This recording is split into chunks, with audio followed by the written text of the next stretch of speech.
impossible de lui en passer une petite vite. Cube Radio. En direct à LCN. Moment d'aller retrouver Mario Dumont. Bonsoir, Mario. Bonsoir. Bon, la semaine, évidemment, a été teintée par ce terrible drame à Laval, mais rappelons-nous, mardi, il y a eu cette rencontre entre les premiers ministres des provinces et Justin Trudeau concernant les transferts en santé. D'ailleurs, ils doivent se rencontrer, les premiers ministres, lundi prochain. Question, Doug Ford est-il encore un allié avec les provinces? Parce que selon Raymond, là, il semble négocier seul à seul en ce moment avec le fédéral.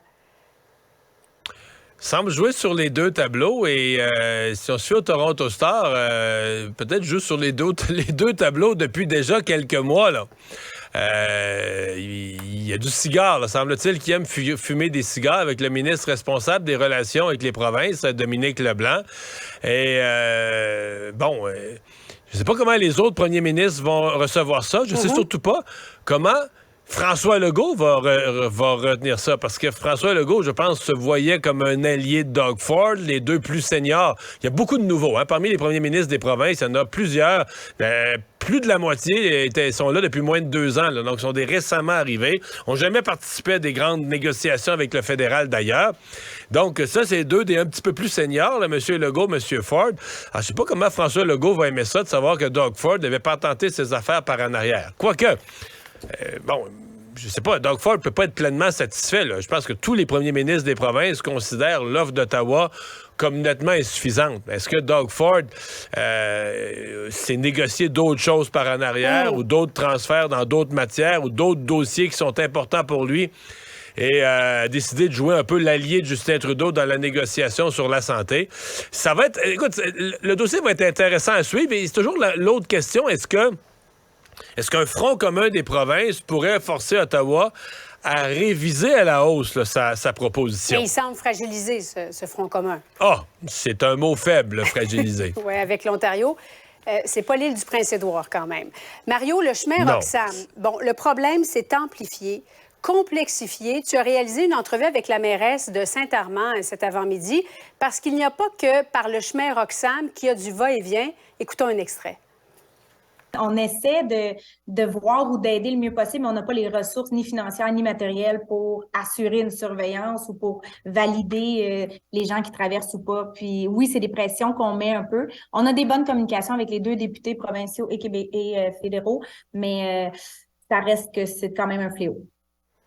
Parce qu'il y a beaucoup de va-et-vient du côté de Saint-Armand. Chaque semaine, Mario, avec ce qu'on apprend dans les différents médias canadiens, américains, on a l'impression que l'afflux ne cesse d'augmenter. As-tu l'impression que c'est devenu hors de contrôle en ce moment? Oui, tu fais bien de dire médias américains, parce qu'hier, il y avait un reportage de NBC aux États-Unis sur le fait que là, il y a des Mexicains qui, eux, s'ils montent à la frontière entre le Mexique et les États-Unis au sud est super surveillée. Fait que là, ils prennent un avion, s'en viennent au Canada, et eux, c'est aux États-Unis qu'ils veulent aller. Donc, par le Canada, ils se disent, ça vaut pas la peine d'aller se cogner à la frontière nord du Mexique, là où ce qui nous attendent. On va prendre un vol, on va s'en aller en avion au Canada, puis du Canada, là, il n'y a aucun problème, on va rentrer aux États-Unis. Peut-être que ça va aider à intéresser, le fait que ça rentre dans l'autre direction, ça va soudainement intéresser le gouvernement. Bon, on voit les chiffres, là, 42 000 supposément en 2022.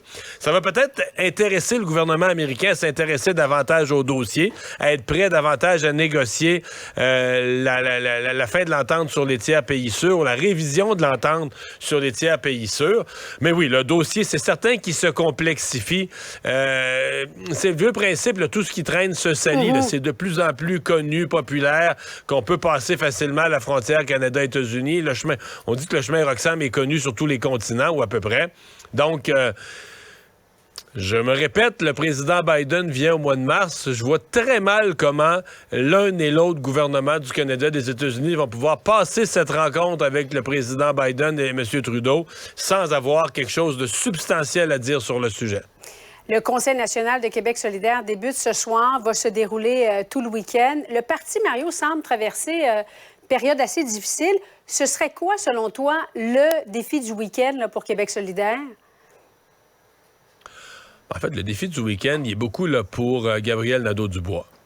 Le défi pour lui, c'est que ce qu'on entend comme critique, et on en voit, il en circule sur les réseaux sociaux, que ça devienne du placotage. du placotage secondaire, normal dans un parti politique. Les gens sont pas satisfaits, ils n'ont pas les résultats électoraux qu'ils veulent, puis ça placote, puis c'est toujours comme ça. Versus ce qui serait la catastrophe, c'est une division interne importante, là, visible au grand jour, qui laisse des traces dans le parti. Les critiques tournent autour de quoi? Bon, au-delà du fait, je pense que parce qu'on n'a pas eu le résultat espéré, on n'est pas devenu l'opposition officielle, on n'a pas gagné plusieurs nouveaux sièges, ça amène de la critique. On dit, ben là, Gabriel Nadeau-Dubois, il a bien ramené ça juste à lui, là, le jeune homme propre, habillé comme une carte de mode, là, qui pousse son bébé, dans le pouce-pouce. Ça fait politicien traditionnel, là, qui soigne son image.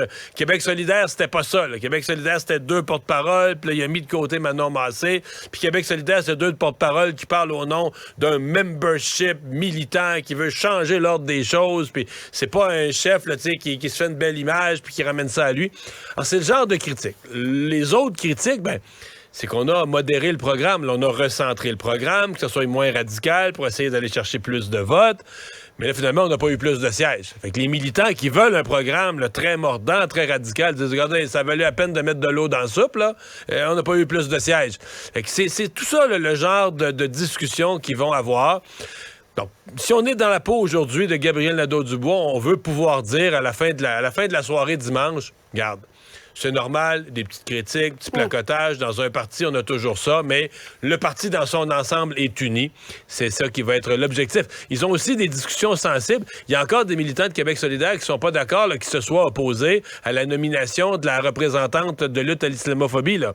Il y en a qui disent, non, on a joué le même jeu raciste que les autres partis. Si Trudeau nomme une représentante spéciale contre l'islamophobie, il fallait que Québec solidaire appuie ça. Ils ont des divisions de toutes sortes, là, même entre les gens de Montréal, de QS et les gens des régions. Compliqué, un parti, là. Mario, en terminant, bon périple aux États-Unis. Tu t'en vas encourager tes Eagles à Philadelphie.